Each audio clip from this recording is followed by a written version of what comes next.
You can sit on some guitar picks and fart on them and sell them through your OnlyFans link to I come. bet you that would sell Yeah, more than my yeah. music.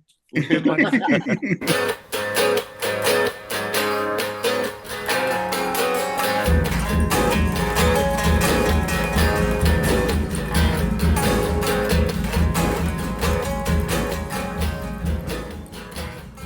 All right, welcome to Feedback Deaf. I'm Sabby Arcade, the apostate music journalist, and I am thrilled to have a panel of guests for this edition of the Deep Cut Deep Dive, where we will be talking about our favorite U2 deep cuts.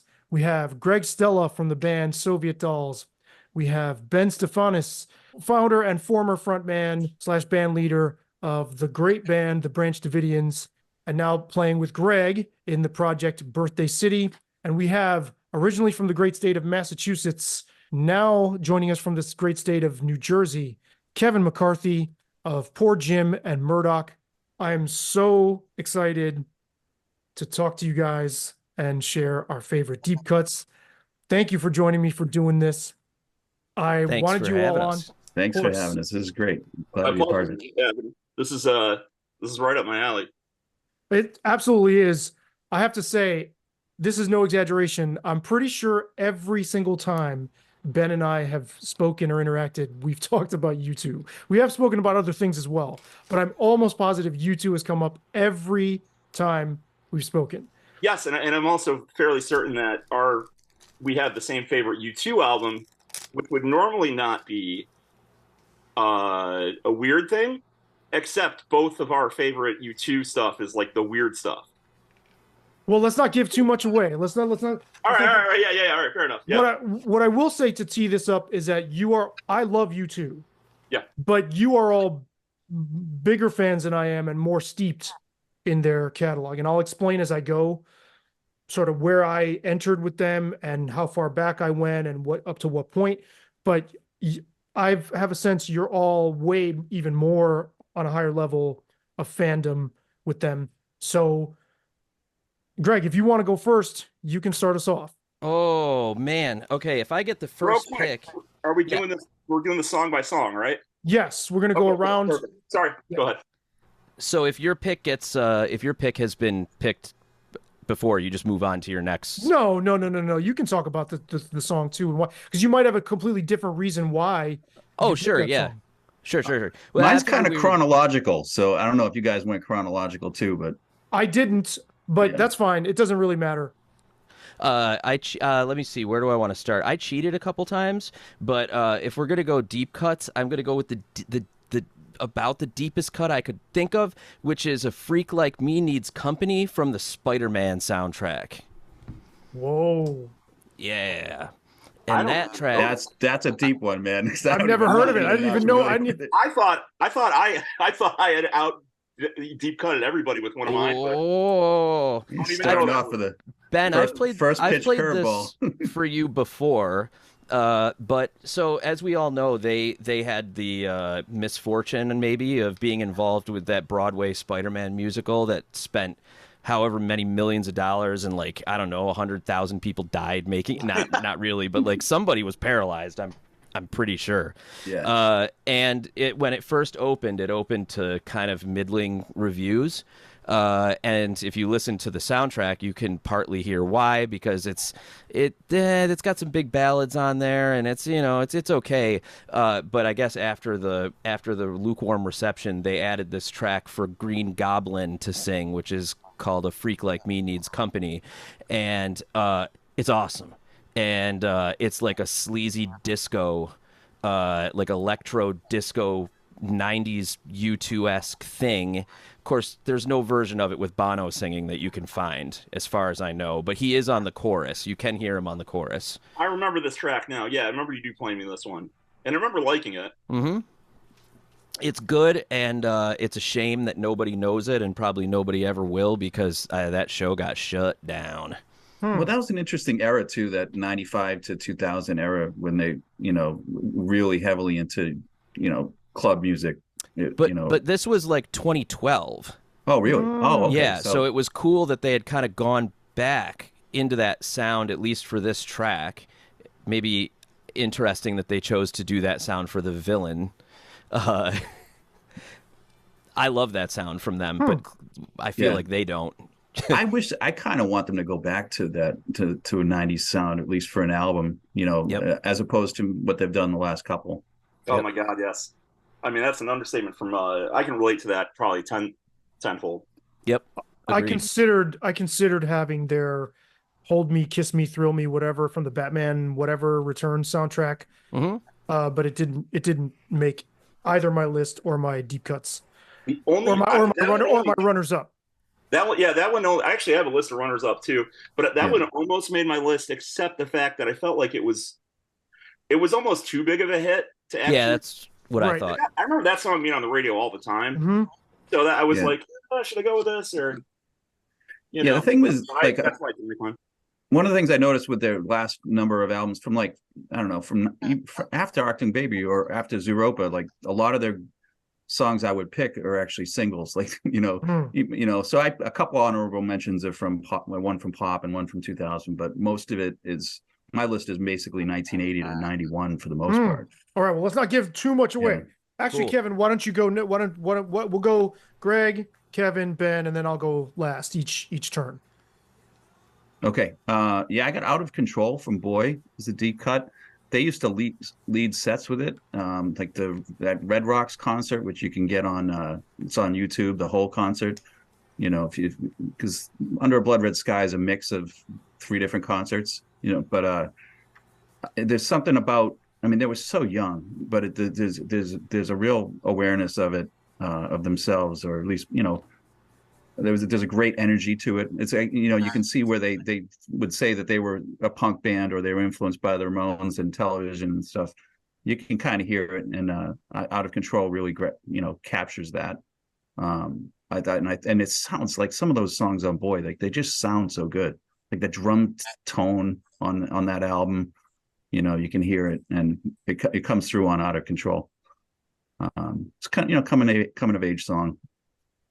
But all right, I'm going to skip the line here, and you'll understand why. My first pick is from that album as well, which I had actually never sat down and listened to until a few days ago. Universal or whatever, when they reissued their first 3 records, they sent me actual hard copies in 2008, and I was super stoked to finally sit down. I mean, I grew up, I had older friends who were into them.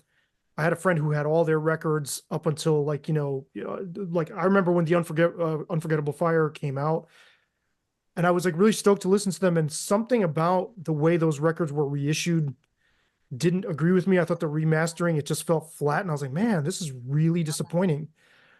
So I never went back until before this. I listened to their whole catalog, and a lot of stuff from that record stood out to me, and it really struck me how much of a post-punk sort of almost goth shoegaze vibe there was to a lot of that stuff. I was like, whoa. And the track that really I only heard this 3 days ago, but it's really pulling me in is, I don't know how to pronounce this, NCAT Dub and Splash Into the Heart. Yeah. That's Irish for the Black Cat, I think. Okay. I mean, there's a lot of songs I could have picked. I'll leave them for my honorable mentions. But there's a lot of stuff that intrigues me on this album in particular. I don't. Go ahead, Ben. No, Greg, go ahead. Oh, I was going to say, when you were saying that when you were talking about our respective fandom versus yours, I was a little bit, I was going to chime in and say, there's a huge hole in my U2 knowledge, and it's the first 2 albums. I don't know why, but I've just never really gone. I've listened to so much other stuff from them so many times, but I've never really gone into the first 2 albums. But Ben played me just 2 weeks ago. I think you played me that exact song. That one almost made my list. That was the one. Cool. I think it's great that Savvy brought that up. And Out of Control also, because man, that's a great tune. And U2 started playing that again, I think during the was it during the Elevation tour? It was either that or the one after the Atomic. It could have been the Atomic Bomb tour, actually. Yeah, I think so. Yeah, and I remember seeing some live footage of that, thinking that that song sounded awesome, and I loved. I mean, I am such a huge fan of U2 and Bono in particular, which is like out of fashion nowadays. It's very strange. Yep. Um, Yeah. you know, I'm on Facebook. I follow a lot of like shoegaze and like post punk groups and stuff. And U2 is an extremely divisive topic. Yeah. And but it's just so weird to me because when I go back and listen to a song like Out of Control or the one that Savvy had brought up, which I can't pronounce, um, it's like they were really pioneers of so much of that. But I love that they started playing that song again because it's clearly about them being young and having big ideas that are out of control, and then they brought those ideas into fruition. Yeah. You know what I mean? Like creatively, you know, career wise, everything. So I thought it was cool that they brought that song back, and I really do love that song too. That was a really good choice. And Martin Hannett, right? No, that was actually Lillywhite. Martin Hannett only did their first single. Okay. The three song thing. Yeah, 11 o'clock TikTok. Okay. Yeah. Yeah, he definitely did that. But yeah, what? So he was Almost recording made U2 and Joy Division around the same time, at the basically. same time. Yeah, Right, at the same and- time. 79. And they cited Joy Division as an influence, which I never knew about that. But then going through these first three records, I'm like, oh shit, Yep. okay. Yeah. So this has been really great. And you know, obviously I just heard this song a few days ago. I just heard these records. So it hasn't been one of my favorite songs since really getting into the band 30 years ago. But I could easily see a bunch of those songs becoming like favorites or instantly wanting to put them on like a mix or, you know, if I were to do a radio show or something like that. Yeah, so just to go back, like when give context to my list, I guess all of it. They've basically been my favorite bands since like 80, the early 80s. I'm 50, and MTV came out in 81. I was 8 years old, and I was just glued to it any chance I could get. And Gloria was on, came on MTV in like 81, 82, and that's they kind of had me then, and being an Irish, second generation Irish American in Boston, like they were on the radio in Boston pretty early on, and especially when War came out, they were a big deal, and like a lot of us like really sort of gravitated, like we could sort of identify, like, holy shit, a band from Ireland, it was kind of a big deal. So October is kind of my sentimental favorite of an album, even though it's not, it's objectively not their best album, but there's we don't believe in that, objective best here. Well, you guys do. Yeah, but you guys do. I just want to, and I'm fresh off seeing them in October. I went to Vegas and saw them at the Sphere. That's super interesting though, because I've never really thought about that side of, I mean, obviously in the Northeast there's so many Irish Americans, but like Boston, it's crazy. Yeah. So I wonder. So you're saying, Kevin, they were probably adopted early there. Big time. Embraced earlier there than elsewhere. College radio and BCM was playing them in the early 80s, which was the big rock station that ceased to exist. But yeah, they were definitely had a following. Now I got to ask you about the show. And was Larry Mullen was not playing? Yeah, right? And we were talking about drummers. I think before Ben came on, it was a different feel. Like you could tell, you could hear it. I mean, they sounded good. The replacement drummer was very good, but it's. I thought he joined. I thought he joined in on the finally at those shows at the Eye. He's still not playing with them. Oh, I don't know if he wasn't in October. I saw them on. I thought October. Okay. So he was good, but and I'll bring him up again when I have one of the songs. Okay. On my list was actually the best song they played at that show.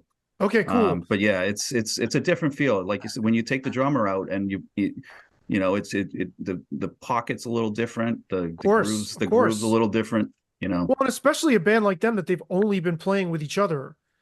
To disrupt that is, to me, and they can only play with each other because they try to cover other people's songs and they're usually terrible.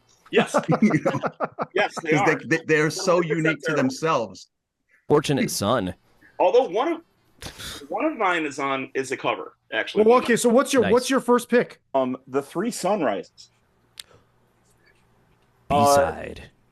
This was a B-side, but I knew it because, and actually this is a perfect place to start, as Kevin was talking about where his fanhood started.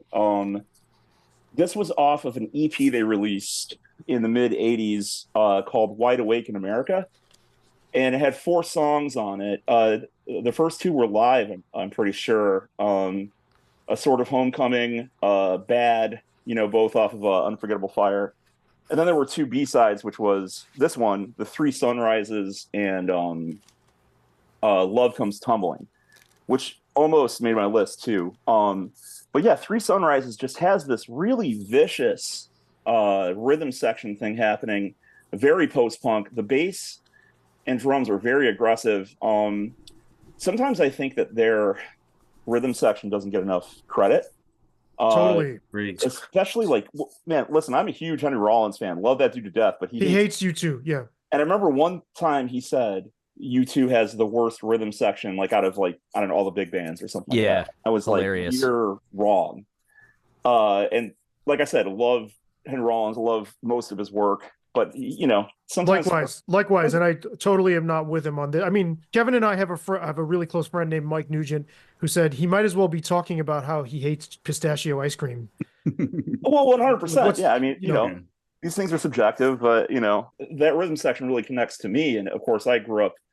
Well, I shouldn't say, of course, for people out there that don't know me, I grew up as a bass player, and I was more into prog and shred stuff and stuff like that. But I always loved U2. And one of the reasons was I lived in the Southwest, and I was a kid. I was 6 years old, and we were Christian and evangelical Christian. We were only allowed to listen to certain stuff, and they knew that U2 was Christian, so it was okay to listen to. And I have these awesome memories of driving around or riding around the car with my parents, with these old U2 records, specifically Joshua Tree and Unforgettable Fire, and even this Wide Awake in America tape that had the Three Sunrises on it. And come to find out later on from a DVD that I bought, it was that classic album series, where they go into albums. I bought the Joshua Tree one, and they were really big, apparently at the time, into creating something that they call cinematic music, and they wanted to capture the picture of the American Southwest. And my mind was blown. I was like, holy shit, oh my god, I have such a spiritual connection with U2. And I have some very early memories of life listening to that Three Sunrises song, and I think it shaped the way that I understand guitar, bass, vocals, I mean everything. And it has a really joyous feeling, a very actually Christian spiritual feeling to it, which I am not Christian at all anymore, really. Without some remnants sort of floating around my brain, I guess. But no, but the sense of celebration of the mystical aspect of it is correct. I think what you're connecting to. Yes. And which also with the desert, I mean, Jesus in the desert. I mean, that's the U2 in the desert, it's what you're talking about. Yeah. It's almost like, wow, this band is speaking to my life because you're living there. And I was 6 years old and I didn't even know it. And listen, man, I mean, the Joshua Tree, I mean, that sold what, I forget, I think I looked it up once. It was 25. I think it's diamond. I think it's, or maybe double diamond. Okay. Might have been 25 million copies worldwide. Might have gotten, that sounds reasonable in the old industry. You know what I mean? That's what I'm saying. Yeah. AC/DC's Back in Black, Michael Jackson's Thriller, those kind of albums, right? Yeah. So, people connect with that album in their own way, clearly, but that felt deeply personal. Yeah. I didn't even know that about your story at all. That's awesome. Oh my God. Oh, dude, U2 is it is the deepest part of my musical psyche, and which is why it hurts so bad to see where they've gone in the last 3 albums. But that's a whole other discussion. Yeah. Sure. Yeah. Hey, Greg, they had 25 years of incredible music. So right. I was gonna say we're about to find out, we're one song in. Yes. And, we're about to see how much great stuff we actually feel that they do have. So, Greg, what's your next? I'm gonna go. I have a feeling that Ben would have called this one probably. If we're talking about how bad their last few albums have been, though, I'm gonna throw Cedars of Lebanon out there. Yes. Yeah. Yes. Because that track is awesome. and it's the is it the last track? No, second to last track. Should be the last track. It is the last track. Oh, I thought it was second to last. I'm almost positive it's the last track on No Line on the Horizon. Okay. Yeah, I mean, I can look it up real quick. Yeah, I'm on it. Yeah, which one? Well, which one has the female guest vocalist? Is that the last track off the next album then? Yes. And I think that was Licky Lee, wasn't it? Yeah. It's an okay track too, but It's okay. okay, yeah. There's If a it's the couple of closer, alright then songs. it's good, and It's should the be closer. Yeah, it's the last one. Okay. Man, Cedars of Lebanon is so good, and it's like a version. It's like in an alternate universe. It's like what U2 should at least part of what U2 should be doing as they get a little bit older. That narrative. I mean, his lyrics are actually good on it again, Great. and paints a weird picture. I think a journalist in Lebanon, In like a just diner weird- or coffee shop. yeah, an eerie feeling in that refrain, that return the call to home. The Edge sings, I think. So cool. Yeah, and one thing I want to say about this track that I think is so awesome is that going back to, I would say, Atomic Bomb, which is probably my favorite, or my last, like really loved U2 album. Right around there, they started having trouble with bridges. It felt like the bridges of their songs all of a sudden felt like kind of like forced into it, and like something always felt a little bit labored. Cedars of Lebanon does this really cool thing. It's this real quick turnaround. It's like a little bluesy lick that the guitar and the bass play together. Bow, bow, bow, bow, bow. Yeah. And that's it. And it's like probably like 8 measures, if that. Yep, and it's a little Middle Eastern also. That third verse, which is Just so good. Yeah. What's that? Yeah. It's a little Middle Eastern. Yeah, I guess so. It has Yeah. a little bit of that feel to it. Yeah, They had that. Choose your enemies. That album had that. That feel. Yeah. Yep. And it Yeah, had because that they Fez did it in Morocco, track I too. think, right? Yep. Which, U2 in Morocco making an album with Eno and Lenoir should have been on paper like a brilliant thing, but it was like just didn't work out. That Choose album your to me- enemies carefully because they will define you. Yeah, that's what I was just trying to look up was lyrics actually. That That lyric's last crazy. verse is like so. Yeah, there's a part in my list where I want to talk about lyrics, not yet, but that album for me feels like what the cover looks like. I could never focus on the music. It just seemed like a haze. Yeah. There was nothing to differentiate any of the sound. Yep. Yeah, we talked about that. How actually last time I think Seb and I saw each other, we talked about how the album artwork reflects like the fact that there's no, it like reflects the feeling of the record. It's very strange. Yeah. Yeah. But that song is definitely a standout. I love it. Yep. So Kevin, what do you got next? All right. So my second one is Rejoice. It's a great track on October. It's the 4th track. It's got a punk energy, but definitely like more Christian themes as well. That whole album's about God, basically. That's the most religious album. Yeah, and the story of that album is that Bono had his lyrics, his briefcase was stolen right before they went into the studio, so he had to sort of make them up in the studio. But that track, is a similar energy to Out of Control. You can clearly tell this is a young person, but the rhythm section we're talking about, Larry, and I mean Larry was almost kind of like the star of the band in early on, like with his 16th notes, and he was just solid. That track has great leads by The Edge. So yeah, I'm going with Rejoice.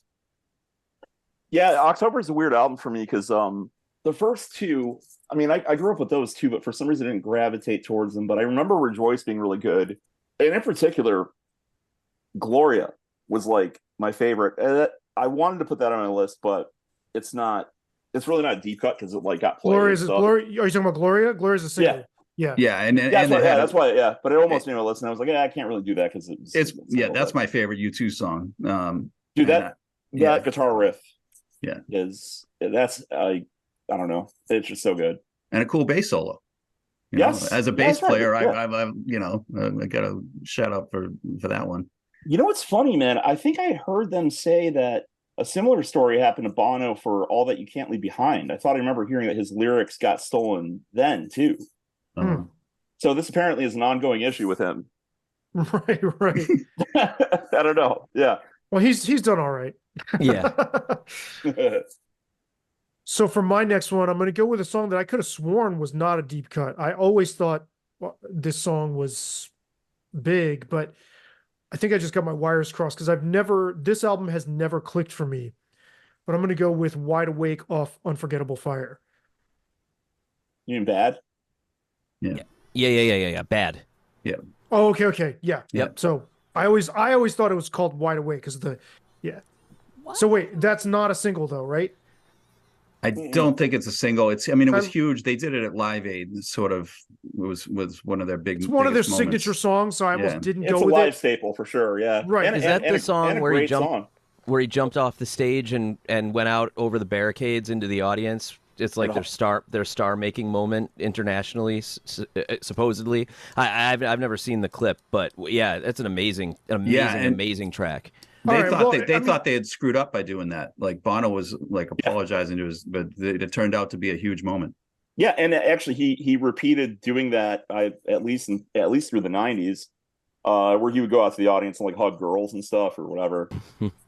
Which is funny because in the 80s, I think their goal was to not be that kind of rock star, but of course, once Zoo TV came around and stuff, they leaned into it. With that album, actually, I looked this up on Wikipedia, but their Wikipedia pages for these records are very well cited. And there's a quote from him where he said there was this hunger for the next Who or the next Zeppelin, and they didn't want to become this like stadium, empty sloganeering stadium rock band. So they went in a different direction on Unforgettable Fire. If that's actually not a deep cut, or technically is but isn't, I would have gone with like Elvis Presley in America or Promenade or 4th of July from that record. Again, that record doesn't gel for me, which I'll talk about when they do start to gel for me. Yeah. But there's certainly some moments that I like what they were going for, like the atmosphere and the moodiness of it. I got to be honest. One thing I discovered going into this assignment is how much I fucking love The Unforgettable Fire. I already knew that I liked that album, I really connected with that album. And if anything, it's probably their most shoegaze record. Yeah. I would say that, but no, man, there were so many tracks on there that I wanted to put on this deep cut list.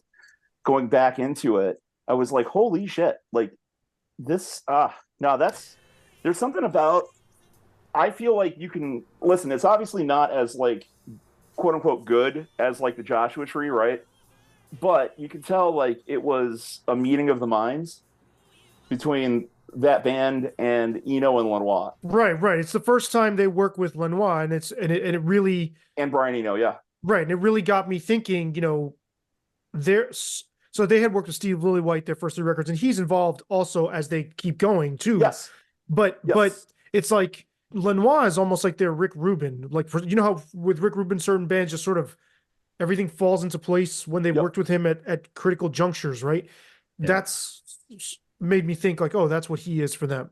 So there is something about Eno and Lanois together working with U2, and Unforgettable Fire like might not be the tightest like group of songs, but you could tell, this is my thing, is that you could hear how excited everybody was in the studio. Swear to God, you can hear the excitement on that record. There's a lot of spirit to that record. Yeah. It's inspired. Very inspired, yeah. And coming off of War, which was probably their tightest set of songs yet, coming off like the first 3 sort of Lillywhite produced ones. And I don't know, the first 3 U2 albums there's still some mysteries there for me. Because those are the ones that I revisit the least, even though I do like them. But yeah. Well, since we're on the topic, what I find with those first 4 records, it's like there's so many. I guess War confuses me the most for some reason. It's like I can't hear this like steady progression of what this band is becoming until they actually get there. Whereas with other bands like Aerosmith or whatever, you can hear things sort of gradually coming into shape. Yeah. And I feel like a lot of those records are kind of like disjointed for me. Even though there's a ton of songs I like, and I'm like, well, who was this band? Or did people have a better idea of what they were like when they went to see them? Because there's a lot of I don't think the band is confused in terms of its direction. I think their vision hasn't fully like been realized yet. Or maybe Yeah. the way they were recorded, or maybe the way they were sequenced even. Or they were just so young. I mean, you're thinking of like, how it's 18, 19, 20, 21. I mean, they were still young men when they were like 27 by the time the Joshua Tree came out. A lot of bands are just getting known then. I can't imagine being like 26, 27, and you just made the Joshua Tree. Yeah. Well, let's not talk about that. Let's not talk about that yet. Let's table let's table the Brian Eno. What is your next pick? Mine? Yeah. All right. Hold on. Let me pull up my list here. I got it on my notes app. Daddy's gonna pay for your crashed car. Also on my list. On my list. I assumed that it was. Yeah. Here's the thing. Achtung Baby and Zeropa are my favorite U2 albums. And depending on the day that you ask me, it's going to be one or the other. And I actually had a hard time. This might have been one of the toughest lists that I've ever had to make in my life, because it would have just been the two albums. You know what I mean? And then I was like, but my fanhood for U2 runs so much deeper than that. So I wanted to do it right. You know what I mean? So this might be, well, I don't want to get ahead of myself, but listen, Daddy's going to pay for your crash car. When I was like 12 and Zeropa came out, and I remember my brother, my brother Aaron, he's 6 years older than me. He's the one that taught me how to play the guitar and the bass, taught me music theory, all that stuff. And I remember he came home one day and he was like, yo, this new U2 album's actually got some cool stuff on it. And it was Zeropa. And I had already been into Achtung at the time. Although I was one of those listeners that were like a little confused by Achtung, because I was like, what happened to the old U2? Mm-hmm. Remember that whole thing? That was like a thing in the 90s. It was like, well, you'd hear this from people all the time. Well, I like the old U2. But Achtung had slowly opened up to me the mysteries of it. Like the more I listened to it, the lyrics were incredible. The soundscapes were different. It was just a U2 album that I just didn't expect. But one of my favorite albums ever. There's no skips on that record for me at all. I would say it's one of the greatest self-reinventions ever by a band that they pulled it off. Radical and like effect or successful. Yeah, and I was like 11 or 12 years old, and I was already like kind of there with it. But going to Zeropa, I remember hearing like these two songs I wanted to put on this list, but I couldn't in any good conscience because they were singles. So like the 1-2 punch of Lemon going into Stay, Far Away So Close is my favorite 1-2 punch on any album that I know from any genre. I listen to a lot of stuff, a lot of rap music, you know what I mean? A lot of metal, Britpop, classic rock, whatever. Yeah. But that Lemon into that song, or, into Stay are incredible.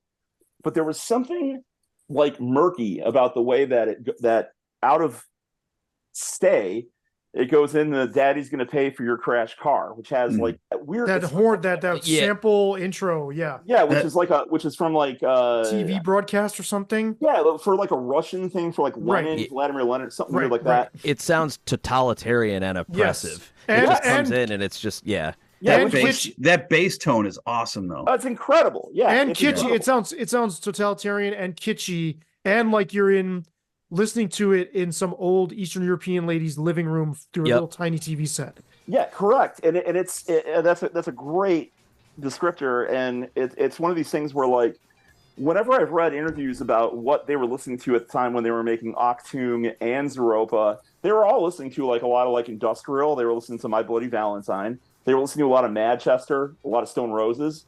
You know what I mean? All that kinds of stuff. And it all kind of like melded together in U2's way. And they all just happen to be really on top of their craft of song. Yeah, Pretty Hate Machine came out right at that time, 1990, 91. Yeah. Yeah, absolutely. And I think Ministry had already been like, doing some stuff, who I'm also a big fan of, and Nine Inch Nails. But there's like this, there's this industrial band fascination with like fascism, right? So and authoritarianism. So you have that Lenin thing, and then the industrial groove kicks in, and then out of that, as soon as that industrial groove drones and gets noisier and noisier, all of a sudden it just clips over to dance like tech dance music. Yeah, and the lyrics are amazing. And you know what's funny is that when I was that age, to me this sounded like the newest thing ever, right? Because I didn't know where the ingredients were for this. And then I got older and I got into David Bowie, and I got into the whole Berlin era. So like David Bowie's Low, David Bowie's Heroes, and I think Lodger was the next one. Those 3 albums were all made in Berlin, and which U2 moved to Berlin to try to make Achtung, and they were all made with Brian Eno in the room. Mm-hmm. You know what I mean? And then now I look back, I mean, there's a song on Low, one of my favorite Bowie tunes. It's called Always Crashing in the Same Car. And then U2 has Daddy's Gonna Pay for Your Crash Car. Yeah. And it's a clear... Yeah, definitely intentional. Definitely intentional, like, inspiration. And an awesome thing. And that song builds beautifully. Once it cuts back to that bass riff for, like, 2 measures or whatever it is, and then Bono comes in with "You got a head full of," whatever he says. Oh shit, I can't remember right now. Whatever it is, but like that third verse really builds beautifully. And one thing that U2 was really great in their heyday with was hitting those climaxes in those songs. They knew that every song needed a climax, and they knew how to get there. Yeah. And this was a deep cut that got there, and I love it. And one of my favorite songs is Europa. So that's number 3 on my list, just to give it away. And I fucking love that song. Yes. What's interesting is that, so that's my favorite U2 album. I love the fact that they were just making an EP almost as an afterthought. Yeah. Just to throw a bone to their fans in Europe while they were doing dates there. And then it turned into this record. And so much of what they've done has been like really labored and taken all this time and really drawn out. And they just like cranked that out. And I'm amazed at how well that record holds together as a record. I love the balance between like taking it out there with the sounds, but the songs, it's like there's traces of the band they were in terms of like the mood and the songs and the heartfelt quality, but it's also very playful. It's almost psychedelic or like a rave kind of, it's druggy. And I kind of think I was meh on that song when I first heard the record. And then something about it just, I was like, holy shit, I love this song. It took me a bit to realize. Sure. So, and that fucking ringing snare, which they used it again on Pop. Yeah. But that is killer sounding. Yeah. Yeah. And I'm assuming the bass is reversed somehow. Yeah. Yes. But yep. I just love those backing vocals. Yeah. The way the way that sort of rides on the vibe. Yep. It's like driving, but also kind of like you're floating too. Yeah, that album was tossed off, literally tossed off. Right. And so like how weird is that these guys take like 5 years and like forever between records. That's the problem. And this is why I've been saying for a while now that I feel like U2 needs to make the Albini record. You know what I mean? They just need to like bash out some guitar songs, go into Steve Albini's place, like just, run it out for like a week and like put something out. It's probably going to be more exciting than whatever they've been laboring over. I mean, dude, even that song, the Innocence record, which like everybody was pissed off they put on their cell phone or whatever, which I understand. All right, I get that. Who's the rapper? Who's a rapper who said it's like getting herpes? I forgot who it was. I don't know, but it's funny. That's a funny. They all still love Apple though, and that's a huge pet peeve of mine. Is everybody's mad at U2, but nobody holds it against Apple. It was their idea, and they made it so you couldn't take it off. It was Apple's fault, by the way. Of course, it was Apple's fault. It was not U2's fault, but whatever. There was something about it where with Europa though, where going back to what you're saying, it's like a companion album. Yep.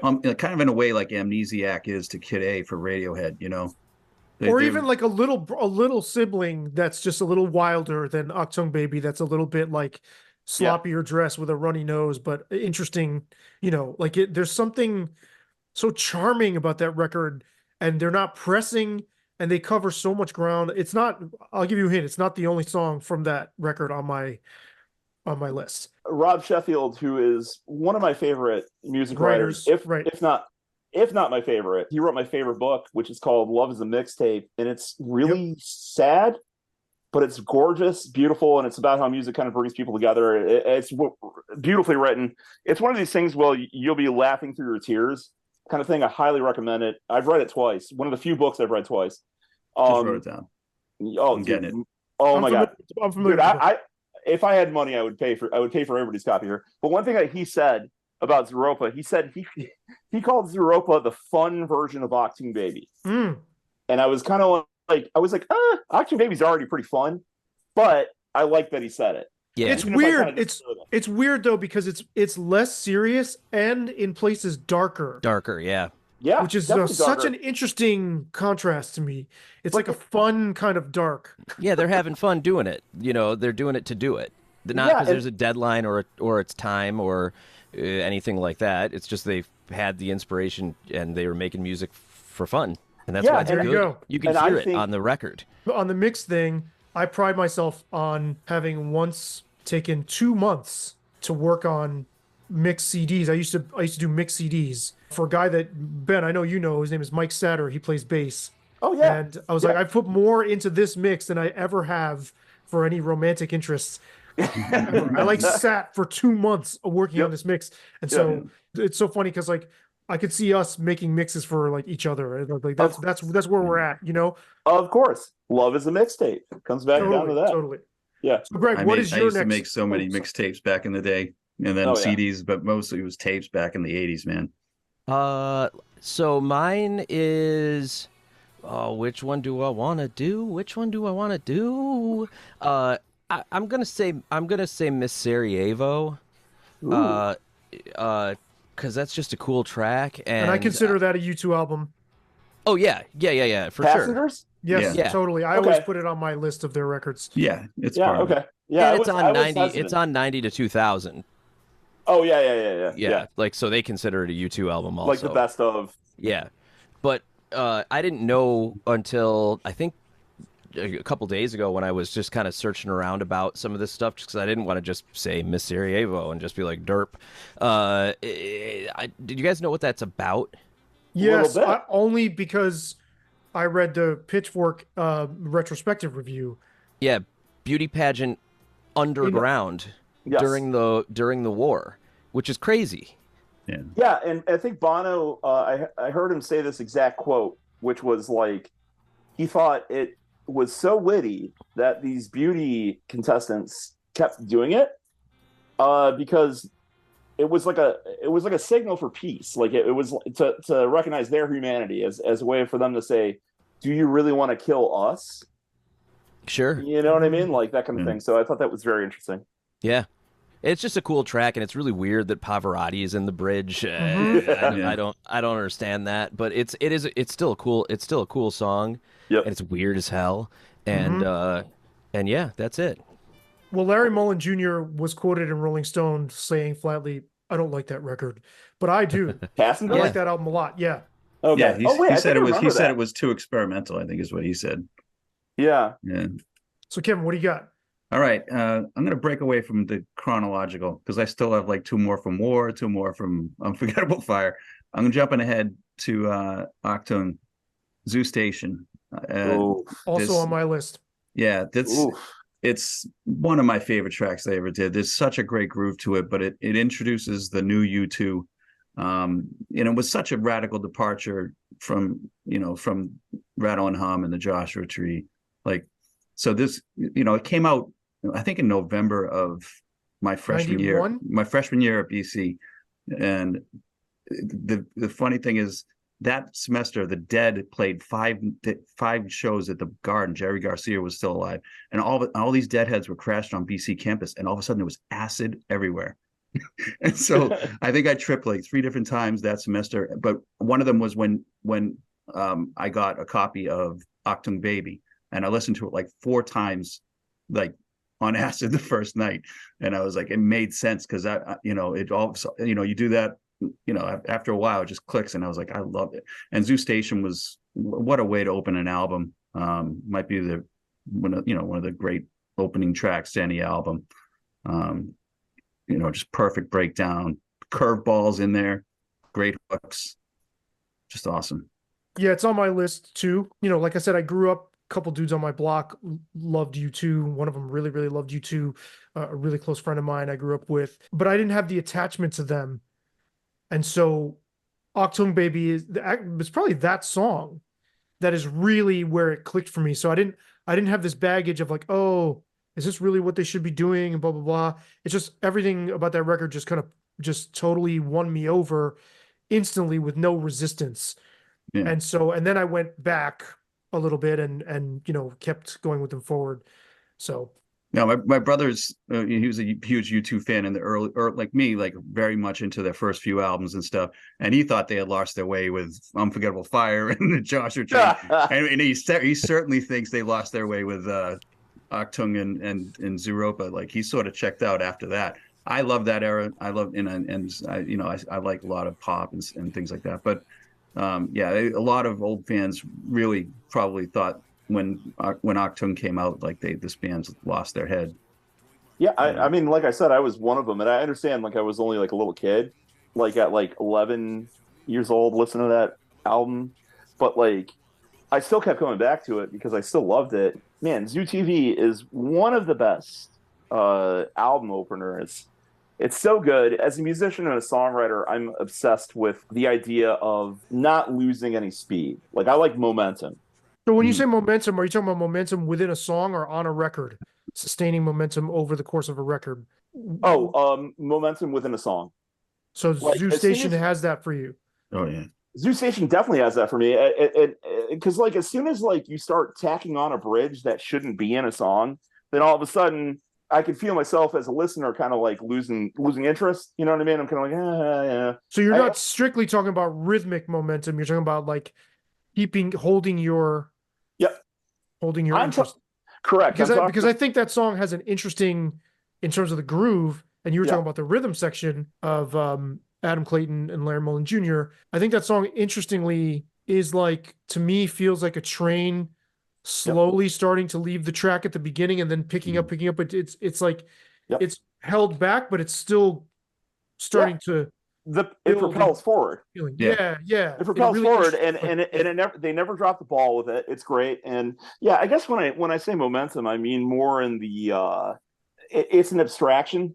You know what I'm saying? Like it's like there's no way to really map it out like on paper. It's just like when I'm listening to something, I'm like, I'm with it, and then if it loses me, then I'm kind of like you lose like sort of emotional or the momentum of your investment in the music. I lose interest in it. And that's not to say, by the way, that there aren't, I mean, dude, plenty of songs that I love like actually do lose it for me, which is why I think it's important to kind of have a scale for these things. Like you can't just be like, this sucks or this rules. But with a Zoo Station, that song is incredible from start to finish. Bono's vocal is amazing. And I remember them saying with that song that they wanted to make sure that when people put in the tape or the CD, that on the first notes, they were like, they wanted people to question whether it was a U2, whether it was actually U2. Yeah. You know what I mean? The speaker was blown. Yes. Yeah, you got it. Yeah. So you read the same thing I did. Yeah. That's cool. Yeah. Love it. All right, so for my next one, I'm gonna just because I'm dying to talk about this song. Go for it. It was number 4 on my list. I'm just gonna switch it with number 8 or whatever. So I'm gonna go with I like this. Also feels like it's not a deep cut. I was shocked actually that it wasn't a single either of the times this song was released. It's a completely iconic song, but I'm gonna go with the live version of "Bullet the Blue Sky" off of Rattle and Hum. Oof. Even the way this version comes in with the Star Spangled Banner, the beginning is just so charged. To me, when I think of the band in their like full glory as like a fucking powerful rock band, this, I mean, I love the lyrics, I love the vibe. I just love this performance. I wish the drums were clearer on the recording or the mix of that album. It's weird because I really like this. I like Rattle and Hum a lot, and I enjoy that it's sort of hodgepodgey, but that's also what prevents it from totally clicking for me. But there's tons of songs on there that I really like. I mean, my honorable mentions, there's like 7 songs in my honorable mentions. Yeah. So I don't even know if this is really a deep cut. It is a deep cut. I think it qualifies. I think it counts. Yeah. That's just because it's a live version. And actually, even the one the record on Joshua Tree, I don't think it was a single, really. No, it wasn't. And I'm going to throw that into, because that doom, doom, doom, doom, is so fucking killer. Yep. God damn, what a song. And I've seen them 5 times. And one of the times I saw them, they sort of reinvent that song each tour. They do it differently. They were sending a really strong gun control message in the early, like probably 2000 or so when I saw them play that. And I think they had Charlton Heston like superimposed, and it was a really powerful track live. It's one of their best live songs. They did the one on the Tonight Show or one of those during the Trump presidency too, where they had changed the spoken word bit to address some of the stuff that was going on at the time, and that was a cool performance too. I remember that one. Greg, you showed me that. It was great.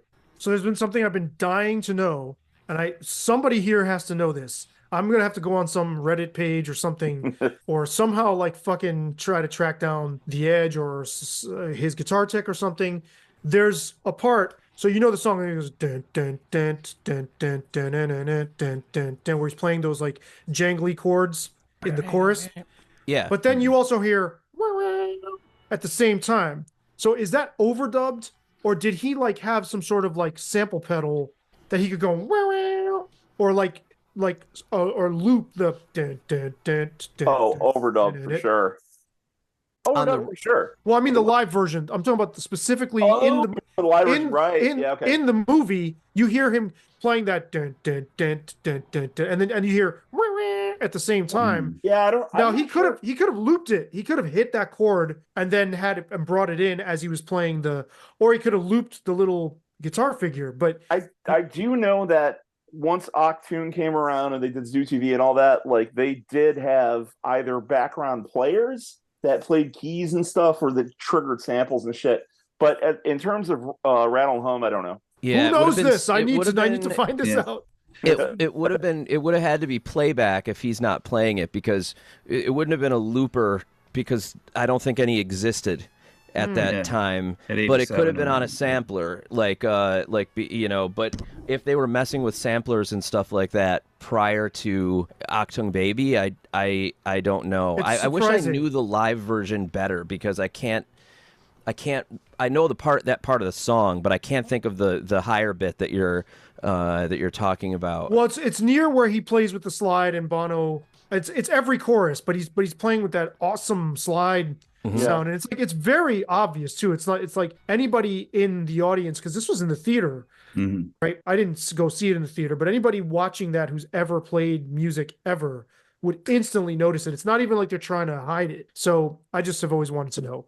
So that performance was filmed in Phoenix, Arizona, which is where I was living when I was 6 years old. I almost went to that concert, but my parents thought that I was too young to go. But my brothers, Aaron and David, were there with my father. Right on. At that exact performance with when Bono does, if you've seen the movie, Bono does like the shit with the spotlight and all that.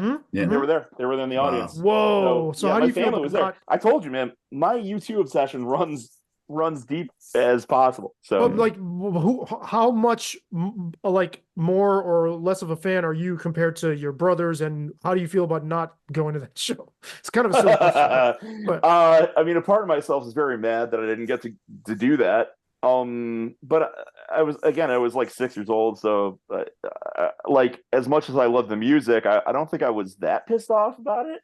Now I am, because that would have been my first concert experience. And instead of that, it was Dream Theater when I was like 12 years old. Oh my God. Like, you would have watched You would have watched the great. movie going, that was my first concert. I love that stuff, and I was playing the bass along with No, it. no. But you would have watched that performance every time from Rattle and Hum, been like, that was my first concert. Yeah, correct. I'm sorry. I'm sorry. No, you're right. No, you can drive it. Drive the dagger in. But here's another thing. Another piece of that is that, with Rage Against the Machine's Renegades album, where they're doing the covers and all that, they were supposed to do that song, which that song is tailor-made for Rage Against the Machine. I could totally hear Zach's voice doing the 100, the spoken word part. Yeah. 200, all that, right? And then mid-tempo drum beat too, like all Rage stuff is mid-tempo. Yeah, it is a Rage Against the Machine song. Yes, exactly. It's a Rage Against the Machine song, and I don't know exactly why it didn't make the cut for Renegades, but I have a suspicion that it might be because POD put theirs out first. Okay. POD. So is there any recording of it? Did they record it? Apparently they did, because it was in the press release, like when they talked about what the songs were going to be on the record. So it's out there. It's somebody has it. Somebody has it. It's on a hard drive or on a reel-to-reel somewhere. But I've never heard it discussed since. But I remember that POD put out their version, which was not very good. I'm sure. And I think let's just say I'm sure Machines would have been insane. As a matter of fact, that might have been one of those situations where like the cover was better than the original. You know what I mean? Like very possibly could have gone that way. But of course it didn't happen. So that's up to the winds of history that we'll just never know. Well, we might be able to hear it if they recorded it. But anyway, what's your next pick? All right, my next pick here is Wire. Nice. That's on my list. Is it? Yeah. That is such a killer fucking track. This is off Unforgettable Fire. Something about this track just epitomizes the excitement on the Unforgettable Fire that they were having. And interesting chord change too, going into the pre-chorus there. Oh yeah. Yeah. Yeah, and also just the Edge is so good on this one. Edge is so great in that one, and also the bass player, fucking Adam Clayton, who I swear to God, like gets no shine ever. Like nobody ever loves Adam Clayton. He's killing it. As a matter of fact, I would say that the first 3 U2 albums, Adam Clayton is like really working a lot in that rhythm section. That's a great bass groove in Wire. By the way, you know that was on Miami Vice. There was a scene. That was featured in one of the episodes at the end. Like they're driving around Miami, Crockett and Tubbs, and that song's playing. You can see it too with all that, like the choppy guitar work. But it's like so dead accurate that song's super cool. That song is really cool, and I don't really have much else to say about it other than like it's a fun ride. When I listen to it, like. The entire band like takes me on a ride, and I'm there for it. It's a bit of a roller coaster, and it's just a good version of. It's like just a really good reason to love that album. I think, like for me. But that's really all I got to say about it. I don't have much else. It's just a dope track. Yeah, it's a great track. Propulsion, man. It's like the momentum. That song never stops, and it keeps going, and you can feel it from the band. Like everybody's very interested in playing their parts. Yeah, Wire off Unforgettable Fire. Greg, what do you got next? Okay, so next for me, I want to note real quick that when you guys were talking about Stay, and it was a single, obviously, I did have on my list, there was a version of Stay that Bono recorded with the string arranger and composer Craig Armstrong in the year 2000, which is super cool, and you get to hear 10 years older Bono trying to hit that hit that high note, which he kind of gets it. Ben, I played this for you like forever ago, but it's super cool, and anybody should check it out if you're, because it's very interesting. I'm gonna do. God, it's not even on my list, but I'm just gonna do If You Wear That Velvet Dress, because nobody's picked anything off of Pop yet, and that's crazy to me because Pop is the best. Well, somebody will. Well, there were Okay. six singles from Pop. I couldn't pick. Were there? Yeah, I looked it up. Yeah. Why would man? Nobody ever does 6 singles for a record. They must They have were really trying to make believed in it. They were trying to make it happen, I think, is what is the thing. Right, because I think Like- I think the response was disappointing compared to it still went like double platinum or something, but it was not catching the way. Yeah. So they kept putting singles out. Like they tried Discotheque obviously right off the bat, but then Yep. later they tried If God Will Send His Angels, and they tried Staring at the Sun and Last Night on Earth. What were the other two? Mofo. I think they released Mofo. Oh yeah, there is a Mofo single. Or is it Do You Feel Loved?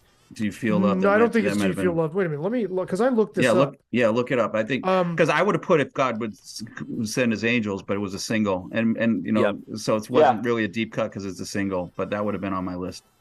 Because that sort of like leads into like I think what the U2 became after that. Like that song almost could have been on All That You Can't Leave Behind. Yep. I want to say for the record that actually Pop is the last U2 album that I think I really loved. Maybe. Yeah, I think so.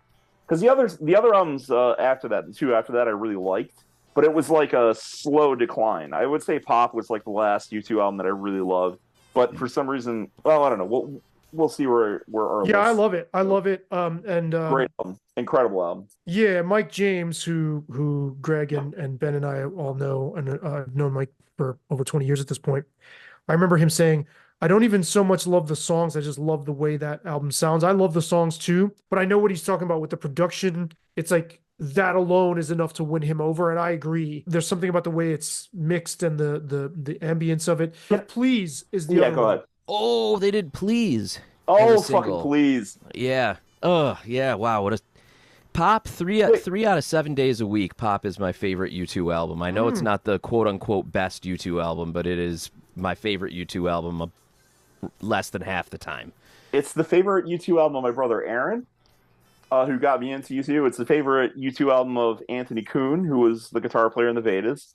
And I think it's still the favorite of Mike James. So I'll say you're not alone. You are not alone. And, I was and 8 when the sound changed, when their sound, the big switch happened. I was only 8, so I had no attachment to the 80s U2. Yep. I love that stuff, but to me that just always existed, and I think I was 16 or 15 when Pop came out. It was just at the perfect age, and it was like just right on the cutting edge of all the electronic music I was listening to at the time, and for them to come out with that record, and I remember people complaining about Discotheque and me being like, "Are you crazy?" Yeah, I love that song. Love People that song. complaining that the album isn't. Isn't it in the? It's in one of the big reviews of it where they said it's dance music without the party, and I'm like, shut up. Well, That's so it, just so shut up. That reminds me, just to put that record Could have been into another context. Berlin era Bowie thing too, by the way.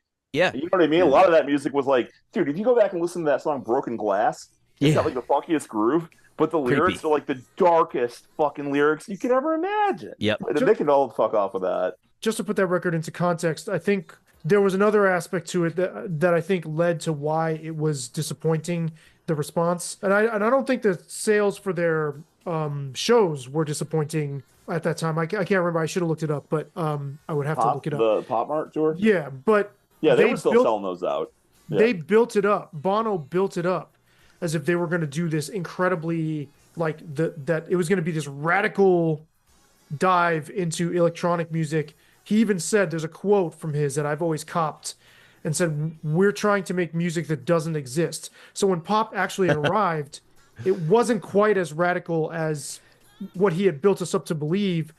And also, I would imagine they were seen as kind of trying to hop on what was then called the electronica trend with bands like Prodigy and Chemical Brothers and all that, and Orbital and stuff like that. And I think they were kind of seen as like interlopers in that whole thing, and doing sort of a watered down version of techno. Yeah, I felt like they did it so well. It's like to me it sounds lived in and natural, but I could see how somebody else might think might think differently. But yeah, I love that album, and Velvet Dress, right? I mean, like, what's going on there? It's incredible. The story, it's hazy, but like the lyrics, amazing, everything amazing. Yeah, love Yeah, it. I love that track, and like the vibe of that song, especially the bass, because the bass is like really heavy sounding.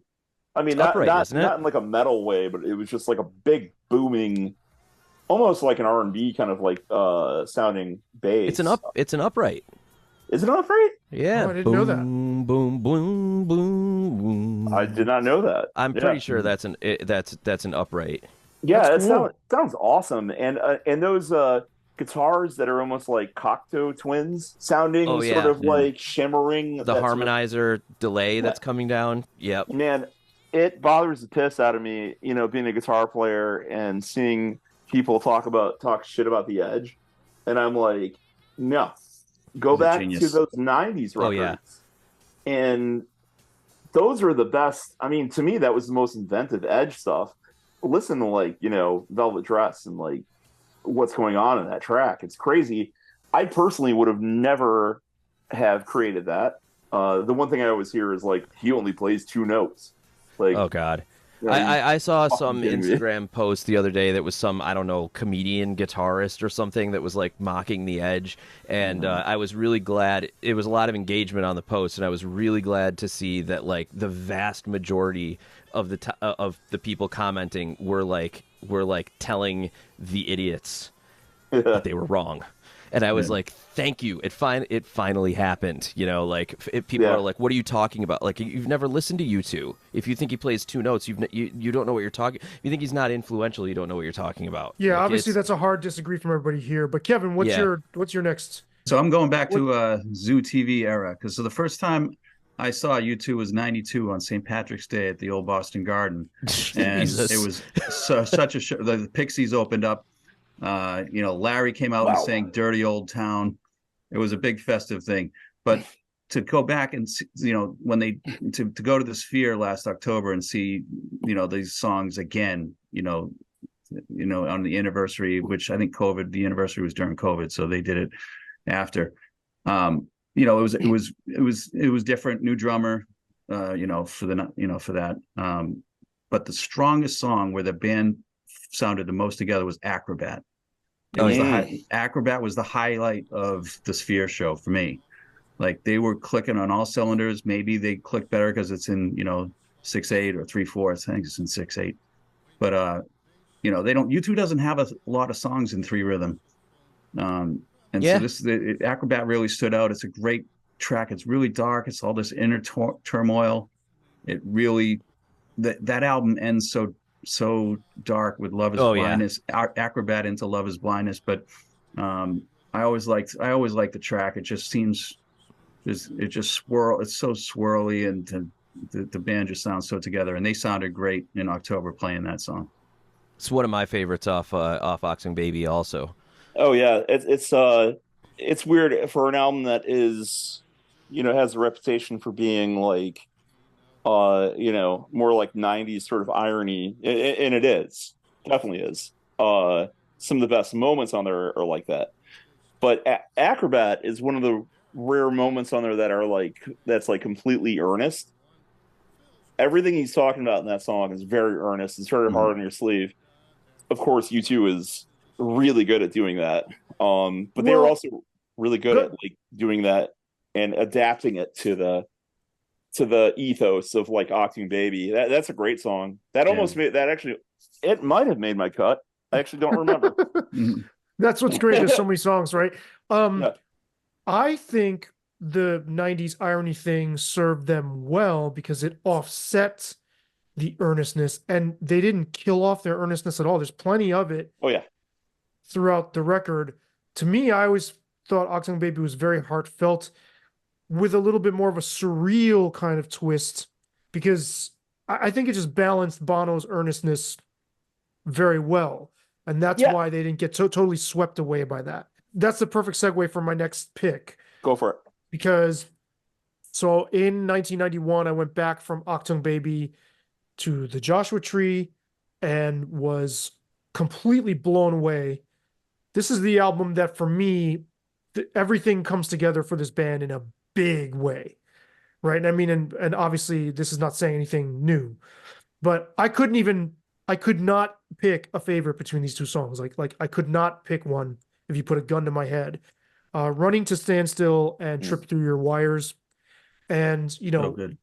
so much has been said, and I love the fact that, Ben, this is personal to you, but so much has been said. It's well documented, this aspect of it, but I love how they're channeling what they think America is from this outsider's perspective, which for the most part I find so beautifully done. It's a little bit it's reaching a little bit, but I look at this record almost like a classic work of literature that you would expect to see in like a library or something. Oh, you know, you read this book and this book when you're a certain age, and there's this book on the shelf. Like, it's so poetic.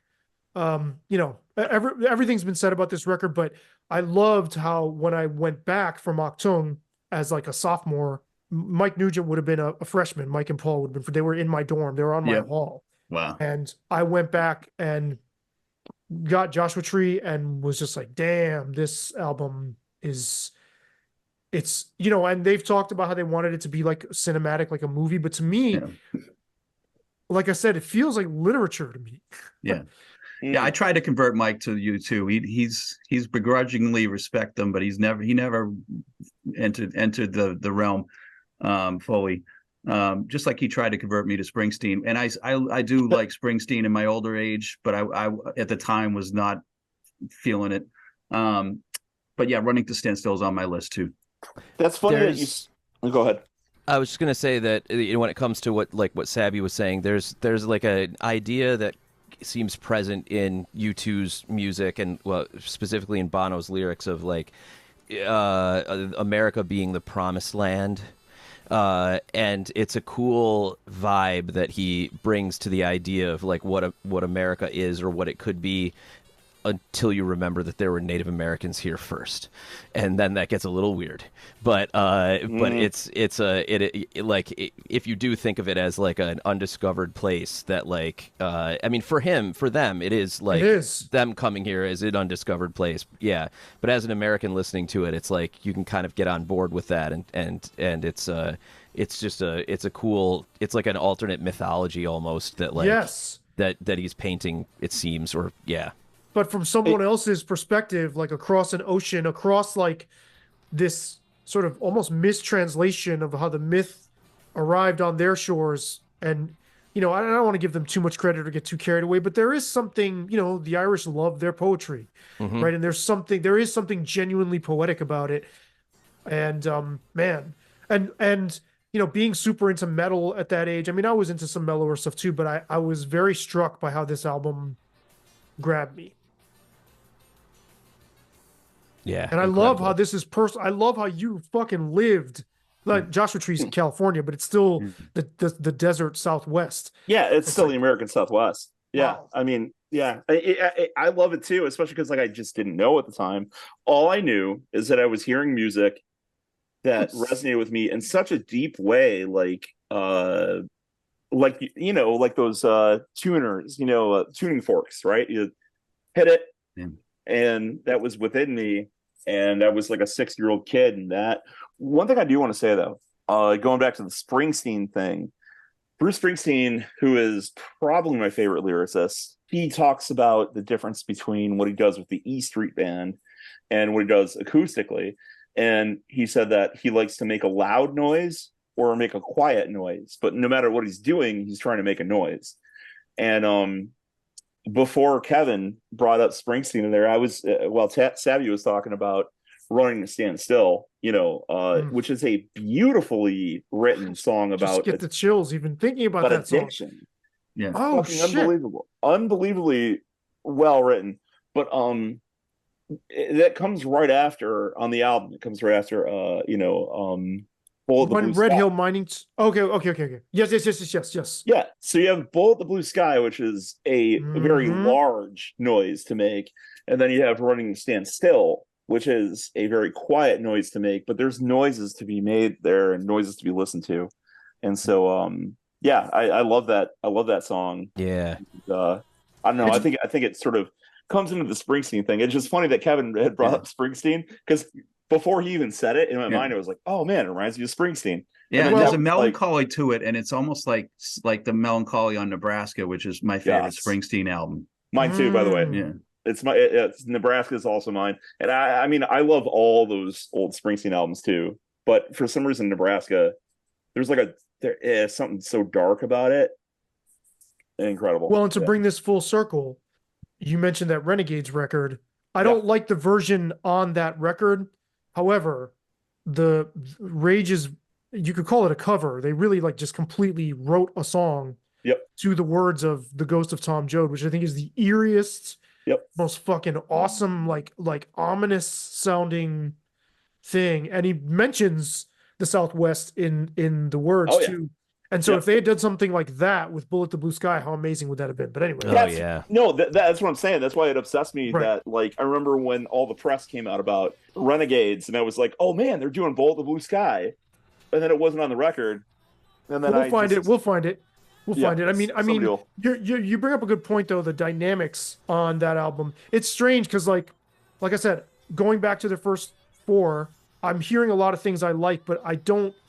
It's like all of a sudden the band is like I said, you usually hear this gradual progression, and then all of a sudden they're this monstrous force musically, right? It's just all of a sudden it's like click, right? Like shifting into this juggernaut gear.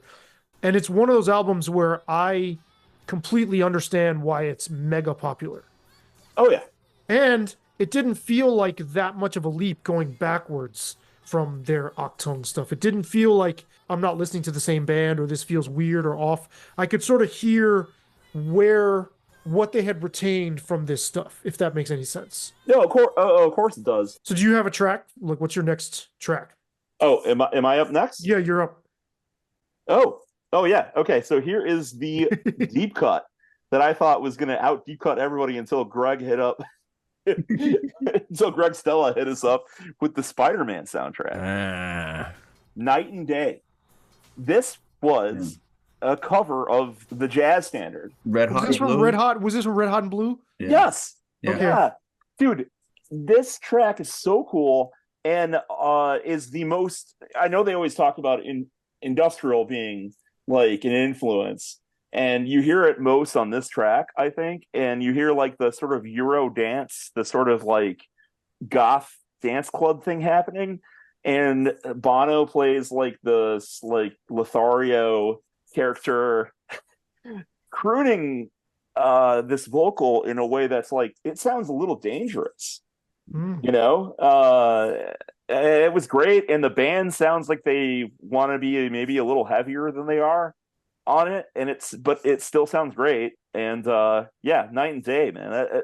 If anybody wants to revisit that, my buddy Lou, who I texted last night telling him I was going to be on this, he's as big a fan as I am, maybe more so, and this is one of his choices. Are you kidding me? Yeah. Oh, he put a Night and Day. Wow. I don't know this track. You know what's like funny? 1990, 89. Yeah, well, I think 1990. Oh wow! So it's before we got to hear where they were going. Yeah, exactly. This was definitely a serious left turn from Rattle and Hum, which was right before this, and actually I didn't even know this track until John Viviani sent it to me. Which is funny because John Viviani is, to put it lightly, not a U2 fan. Yeah. At all, really. And it was funny because he sent me this, like, dude, you heard this, like, U2 cover of Night and Day? And I was like, no. When did he send it to you? 3-4 years ago. Okay, wow. Okay, so you didn't hear it in real time. That's interesting. Yeah, and it's amazing. It's fucking dope as hell. And it's I'm going to say it's a deep cut. Oh, it is definitely a deep cut. Even though there is a video for it, by the way. Yeah, but that doesn't not make it a deep cut. Ben, awesome choice. That's really so. Greg, what do you got next? I'm gonna hit us with the Hands That Built America. The Scorsese. Yeah, the Hands That Built America. I don't know what I would think of that song if I hadn't seen it in the movie, right? It's in Gangs of New York. If any of you don't know, at the very end, there's a montage where it's just a shot of the New York skyline getting built up like a time lapse from what it looked like in whenever that movie takes place, 1880 or something like that, up through the modern day. And of course, then as the towers disappear, it was a little gut punch. You know what I'm saying? With Bono singing. And you know what's funny about that, Greg? They did the reverse of that at the Sphere, where they had the Las Vegas skyline, and you're seeing it almost like you're in an outdoor arena, and they just gradually took away all the buildings as they were built, and till you go back in time. God. You go back in time to the desert, and it's like, it's just nothing there. And then, that's so cool. Where the streets have no name. That sounds incredible. Yeah. So they know that moment worked too. Then. Yeah. Yeah. Fuck. But if you look really close, there's a little shot of Larry Mullen Jr. going. Yeah. Yeah. So yeah, just a cool track. I don't think it's a one of their top, best or anything like that. But for it's 2000s and it's interesting. Like it's cool. So Ben, awesome choice on yours, but now Greg is sort of like pushing off of you to get to the deeper end of the deep cut pool. It's a deep cut showdown. You guys are like That's right. thrashing. We're gonna have to call a lifeguard because you guys are like thrashing to try to be in the deeper. He hasn't picked any of the ones that I thought he was gonna pick yet, though, which is really but strange. he's probably got so many songs. Well, yeah. Listen, if anybody knows like my U2 like deep cuts, it would have been Greg Stella. Well, this is great because he's like, you kind of wrote down flawed narrator because I knew that you were going to get into the flawed narrator, which you did, just not on the song that I thought you were going to do it on. But anyway, I don't want to sidetrack. No, it's good. It's good. This is great watching. I mean, Ben, tell us the truth. Was this hard to narrow down to under 30 songs? This was unbelievable for me. This was probably the hardest list I've ever had to make. You should see my honorable mentions list. I got like 10 or 11 in that too. Yeah, I have like 10. Which I think is good to bring up. But right, and I have a bunch I have some that could have even swapped into to the list. We should read them all the honorable mentions at the end. Just read them. Totally. Well, I was going to say we should do it before our first pick. You know what I mean? So like it's like, all right, that's a great idea. Before I get to this, these are my honorable mentions. Say something short if we want to, whatever. And then that's a really great idea. I have a funny story about this. In 2004, when Primus had just gotten back together, I interviewed Larry Lalonde, and he had just done his entry in like a double disc Zappa compilation series where they were asking different artists to do. And he said it was one of the most stressful things he'd ever had to do. which is just such a musician, thing to say. It's like, he's like, honestly, it was one of the most stressful things I've ever had to like. Because we're fans. I might have seen, because I saw the outside broadcast after I saw them at the Garden on Zoo TV. Primus might have been the opening band. Yes, think they were. They were. I saw them at Foxborough. Primus and then U2. What a weird bill. Wait a second. What an awesome bill. You saw Primus open for U2. When was this? 93, 92? Yep. 90 would have been, Okay. 90, the summer of 92. Outside broadcast. Yep. Outside I've never seen U2, but yes. I've never seen U2 either. I have seen Primus twice. And I'm a bass player. A lot of my chops came from learning Primus and stuff. And when I saw them, I will say that I was actually surprised at how awesome they were. And same experience here. Dude, did you see any of the Dome ones? I did for Brown album, and they played 6 months apart at the Dome. Yeah, I saw both those shows. So they were real awesome. Quick, not to get too sidetracked with Primus, but yes, I went to I went to the first Lollapalooza, the second, the third, and the fourth, and then I went to the first 5, and Primus did what, 3 or 4? They did the third one. They were I saw them there. So check out this lineup from the last band to the first band, or I'll go first to last. You're gonna break my heart because we were late. We missed Tool. So I was almost late and had to desert a friend who didn't make it, and I went anyway. But I don't regret it. Here's why. Sorry, Chris. I mean, I felt bad for him, but so Rage Against the Machine were first. Tool. I went to Tool's first date on the main stage, Lollapalooza '93. Then it was Front 242. Yep. Arrested Development. Dinosaur Jr. Oh yeah, it was Dinosaur next. Yeah. Alice in Chains and Primus. I think I'm missing. Alice in Chains finished. Was Living Color there? No, that was the first one, which was fucking awesome, by the way. Okay, so huge Living Color fan. Me too. They're the band I've seen the most, but that's not reflective. I love them. Vernon Reed's one of my favorites. They played a song. Unbelievable. The last time they played here, they played a song that I requested to him via tweet. But anyway, because I just interviewed him. But so Primus closed the show I saw, and I remember going to that show, and this was for Pork Soda, and I remember thinking, okay, you know, I kind of like them, but I'm not going to be able to watch them for a whole show. I'm just not into them that much. After all that music, I was shocked at how fucking great they were live. I just didn't think they were gonna. I was like, why are they headlining? What a weird, that vibe. They were fucking awesome. They were really intense too. Which there's something too. There's something about a trio, and you can think of U2. You can think of U2 as a trio because Bono doesn't really play guitar that much, certainly not anymore. That in a big show like that, you can clearly hear like the 2 guitar bands, 3 guitar bands. It gets jumbled in these big arena shows, whereas Primus or U2, you're gonna clearly hear what everyone's doing. I agree. The U2 thing is they are like a trio with a separate singer. Yeah, like Led Zeppelin. Yeah, absolutely. Yeah. Zeppelin. I can't believe I haven't even brought up Zeppelin once, which is weird because there's some parallels, I think, between Zeppelin. Well, that's some of the magic where the Edge gets to create these sonic landscapes. He doesn't have to worry about another guitar in there, but he does have to worry about Sabby finding out whether he fucking overdubbed that one part. That's true. Will find out. and the Edge's brother was in the band. They kicked him out, or he left, early on in the 70s. Oh, I didn't know that. Yeah. Well, what's the story in that fictitious but awesome movie Killing Bono? Or no, not Killing Bono. What's the one where the kid there's a book. I saw that. I read that book years ago. That's a real dude. That's not the Edge's brother, but that's a real guy. That was based on like a real guy. Yeah, yes. I remember when that book came out. I never got it, but I wanted to. And I think there was a movie too that came out. Maybe it was a sort of comedy dramedy kind of thing. Yeah, it was supposed to be like a tongue-in-cheek thing about. It was cool. It was really, really cool. I'm going to give a quick plug while you're there. This book I have. If you ever get a chance to get on, it just goes over their songs. It stops, somewhere around 2000 or so. I've heard of this. But it's a good book if you can find it, Into the Heart, and it just goes through the songs and it's little stories. It's not very, as you can see, it's not very thick, but it's a good, if you can get your hands on it, a secondhand copy. I don't know if it's in print or not, but it's good.